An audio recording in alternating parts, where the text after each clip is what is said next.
Hello once again, YouTubers. I have returned now for 3 months of living with my Chevy Volt. Thought I'd record just a short video, kind of give an update as to what it's been like to live with it, commute it for the last 3 months. So let's go and start at the beginning.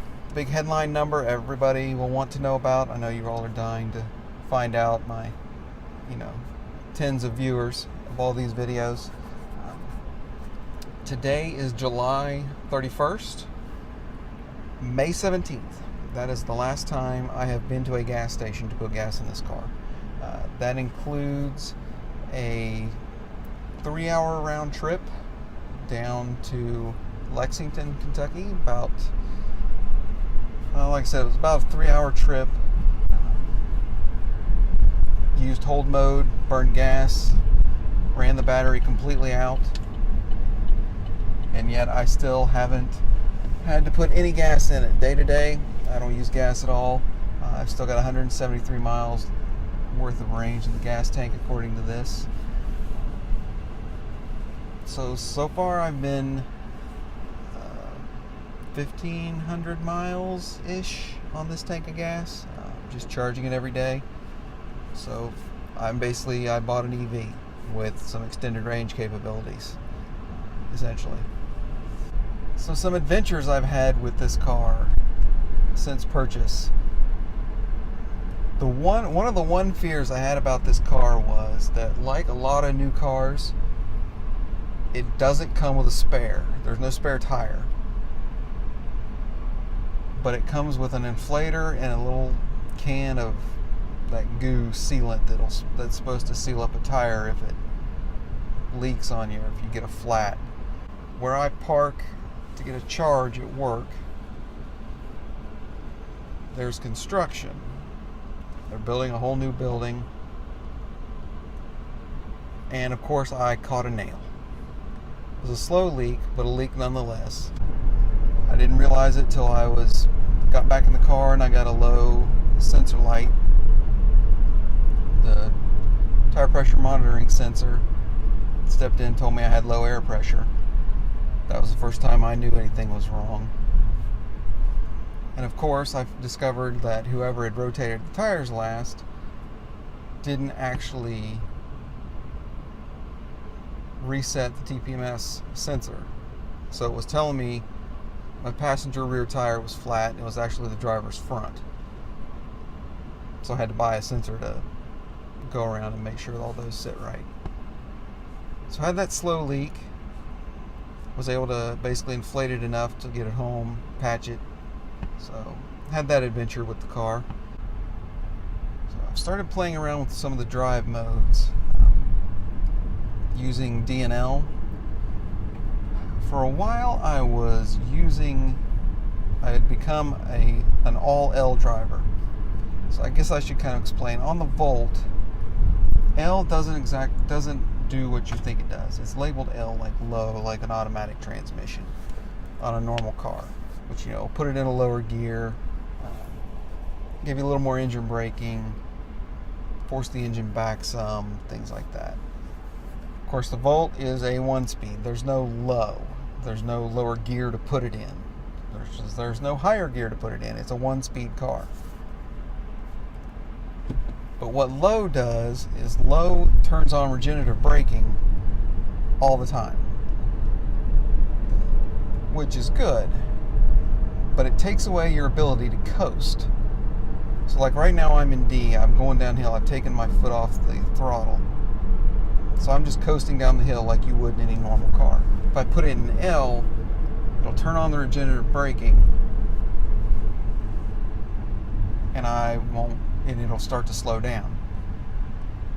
That's fine, but the problem is when the Volt does it, so essentially when you do that, it's like hitting your brakes. But it's like hitting your brakes, but your brake lights don't come on the Volt. So you start slowing down significantly, and the person behind you doesn't know that you're doing that. So it's kind of dangerous. I haven't had anyone rear end me yet, but I'm kind of nervous that maybe I will. But anyway, I'm trying to decide which one I like. Part of me kind of likes L, just because of the simple fact that I feel like I'm driving more of an electric car whenever I use L, because you can essentially stop and go with just one pedal. Now, when you come to a complete stop, you have to actually do the full brakes, engage the friction brakes, but just driving, you can really slow down a lot just by you taking your foot off the throttle. If I seem distracted, I am in bumper-to-bumper traffic right now, as you can tell by the other shot. Also started playing around with sport mode, which I like quite a bit. But the funny thing is, sport mode doesn't actually give you any more power. What sport mode does is it just kind of recalibrates the throttle as to how much power it gives it based on how far down you've pushed the throttle. And it also makes it a little more responsive to where it really wants to go when you tell it to go. And now we wait. We wait to get back on the interstate, to go across the bridge. This is my life right now. Be glad it's not you. Another thing I've found about this car, this is going to seem kind of small, but it's kind of driving me crazy. The way the air vents are laid out. Passenger has 2, driver has 2. So I've got one here on the left, then I've got one here right by the center console. And no matter which way you turn that air, that's one by the center console. No matter which way you direct the vents, the air blows right on your hand. And so all my hand is just freezing. So I frequently have to turn that one off. But no matter which way I redirect this other one, I frequently get air on the other hand. So both vents are strategically placed to freeze your hands to death. So I have this vent turned off by the center console. If I turn the one on my left off, that shoves everything out the other 2 vents, which is fine until my wife sits in the car and she gets cold and she starts to shut off vents. And so now I have all the air running out of one vent, or no vents. Since the climate control kicks on the moment I start the car, there you go.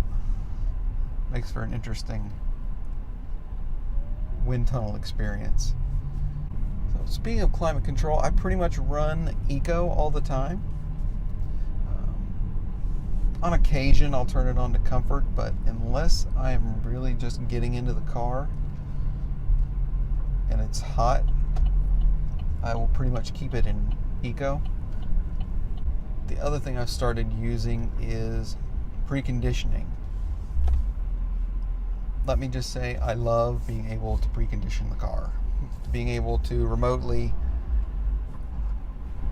tell the car from basically my office, because it's going through 3G, so I don't actually have to be next to the car or in range of the car. As long as OnStar can talk to it, I can precondition it. Turns on, goes full blast, gets the air conditioner, cools the car down. That's pretty nice.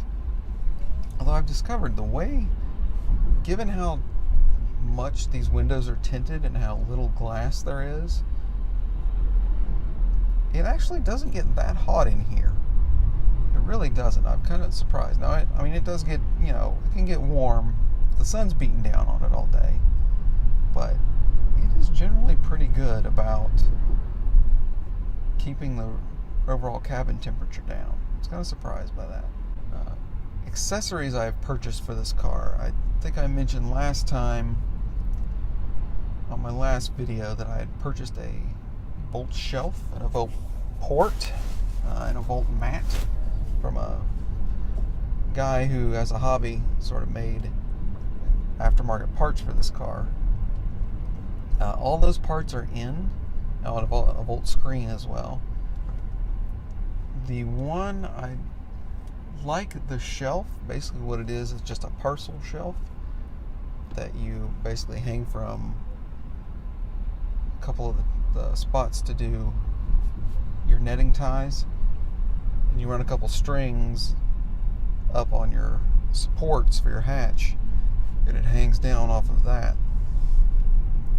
I like it. It completely covers up everything in the back hatch, which is nice, because when you park on the street like I do, you get nervous about leaving things in the car in plain view. So as long as you've got that, as long as I have that installed, that keeps everything hidden. And of course today I managed to get a charge this morning, so I had a full battery when I left work. So of course I've got it in sport mode, because, you know, why not? You got a battery, use it. Here we go. People move out of the way. Sport mode engaged.